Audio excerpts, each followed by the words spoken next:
All right, very exciting day in the tech world. It is a big release day or launch day, announcement day. Everybody's talking about the new Samsung device, the Galaxy S10. In front of me right now, I have the S10 Plus with the hole punch, the double hole punch. People talked about it. It was leaked. The rumors showcased it, and now it's real. It's in front of us, and this is our first look at it. So here it is. A gigantic display. Of course, this is the Plus version. And the first thing you notice is how that hole punch kind of vanishes into the background of the default wallpaper. Now, I was like, hey, but people want to see the scale of the hole punch. So I was like, let me go into the wallpaper settings here. They blacked it out in every single wallpaper. But anyway, this gives us a better idea of the hole punch setup when we're just inside of the UI.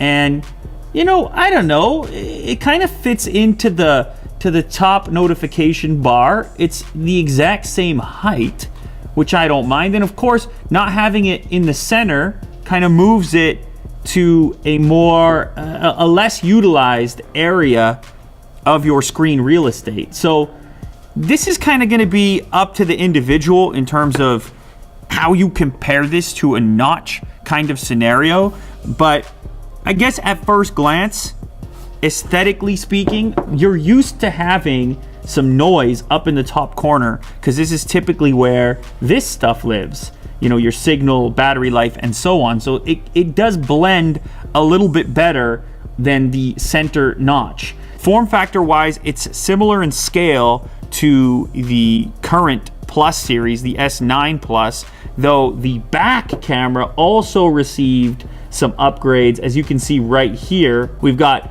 3 camera units. That means this device has 5 cameras. The S10 Plus is a 5 camera smartphone. That's pretty wild. So that's a 6.4 inch AMOLED display. Now, I've said in the past, I'm generally a fan of the Samsung displays on smartphones. They make so many of them, and they've got these vibrant colors, lots of contrast, very pleasing to a wide audience. This is no exception. At first glance, this looks really nice. I don't know if it's much brighter than the previous version. I've got it maxed out here for the purpose of this video, but it looks good. I think you're going to be satisfied with it. So let's go ahead and launch these cameras. Okay, so this is the front-facing unit, and it also has a wide angle. Now, it's not the widest.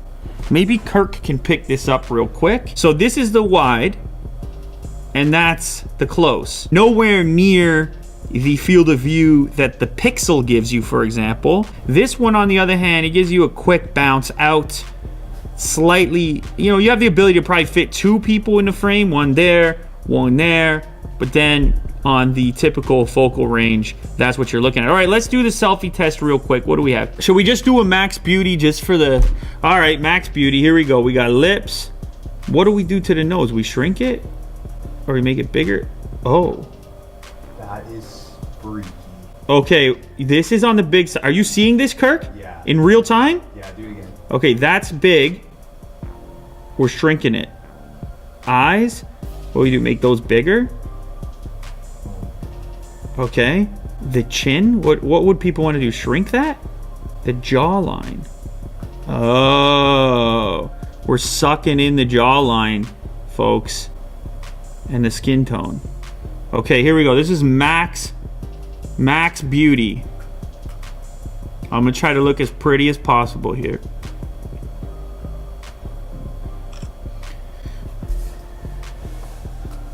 This is not me, ladies and gentlemen. That's not me. That's pretty me. And they've done a compelling version of it here. It doesn't look cartoony. It looks like plastic surgery. Like, that's what it's starting to look like. Actual plastic surgery that you don't have to do. For the price of a new smartphone.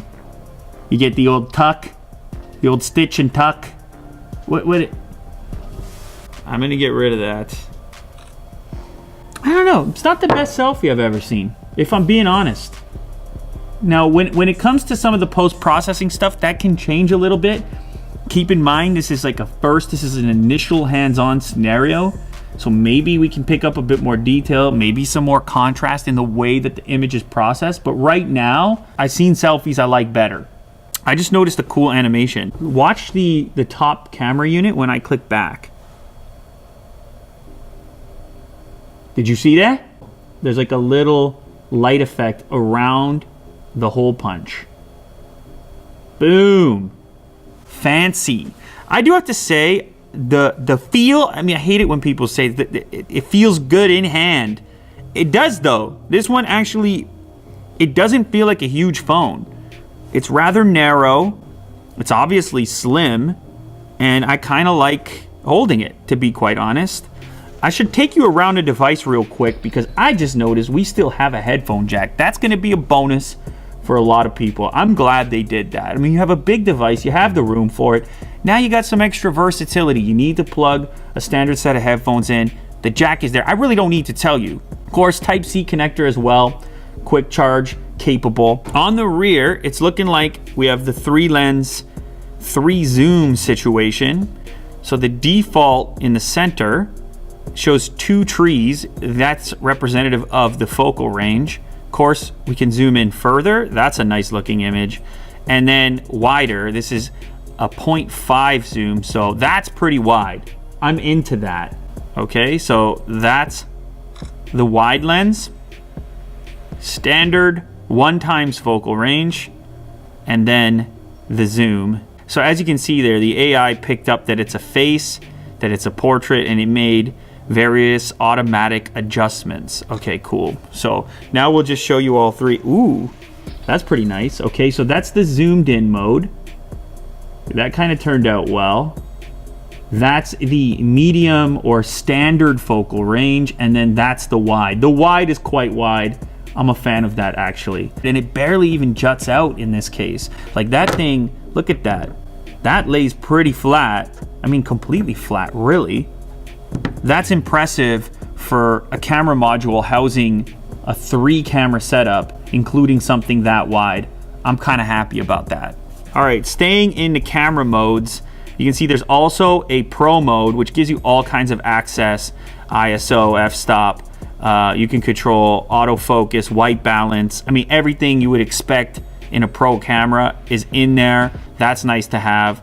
I also notice there is a super slow-mo.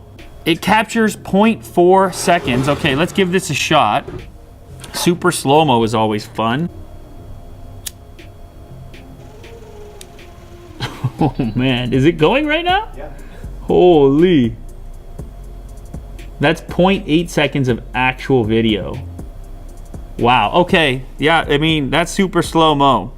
Now, I do want to take a picture of something colorful. I just want to see the way this thing deals with colors. Knows that it's a plant. We'll try the close-up.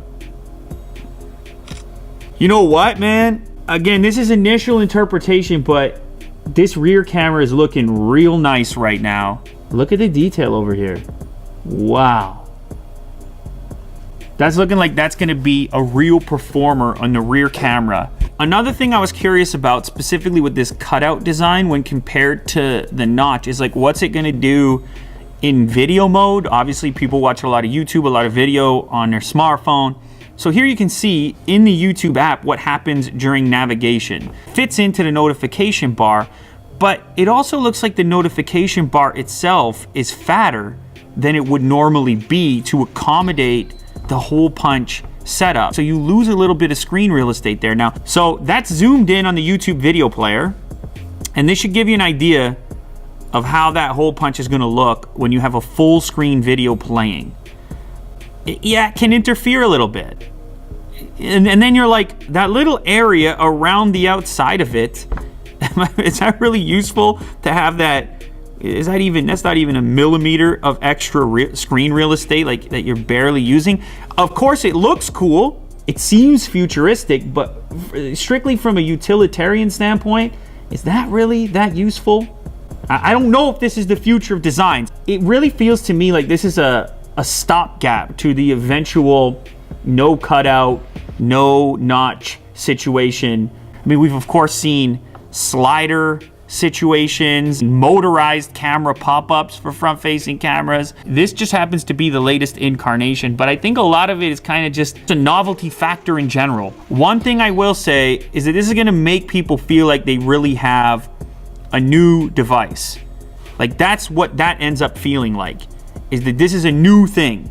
This is not something that has existed before. You pull this out of your pocket, you're like, that's not my last phone. It doesn't look anything like it. But as far as the practicality of this particular implementation versus others, I honestly don't think it's a big difference.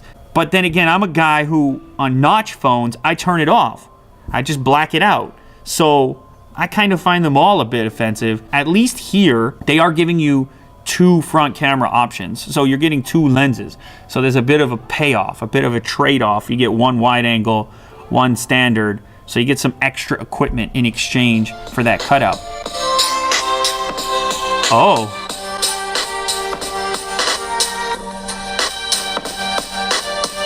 Most of the sound is still traveling out the bottom.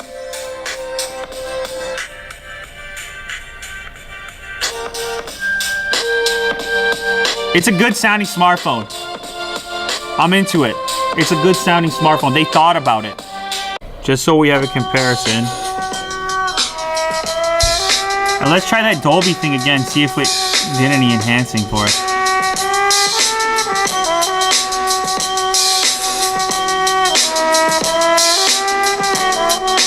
Oh yeah, this track you can hear it a little bit. It's in the mid to high range. A little more detail, a little more crispness, crispy crunch, Rice Krispies. Krispy Kreme, Honey Crisp, Cocoa Crisp.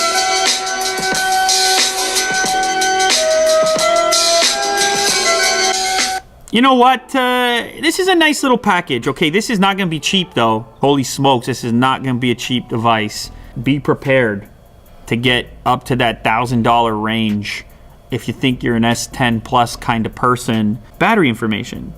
Oh, there we go. Breaking news. 4100 milliamp hour battery, at least on the Plus version. That's a big battery.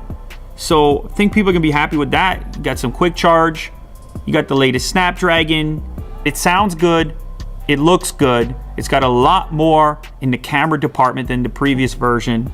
It's got a bigger battery. And there's a lot going for it. I'm gonna play with this device. Of course, I'm gonna use this device. Of course, the SIM card is going to enter this phone. And I'm gonna let you know how it compares to some other stuff that's out there. And I'm also gonna let you know if there's enough value here to justify the cost. Because that's the conversation in 2019, and you already know it. But there it is. It's the S10 Plus. And of course, you can tell it's wrapped in the beautiful D brand. If you wanna know more about that look for the link in the description. There it is. Unbox Therapy. Stay tuned for the next one.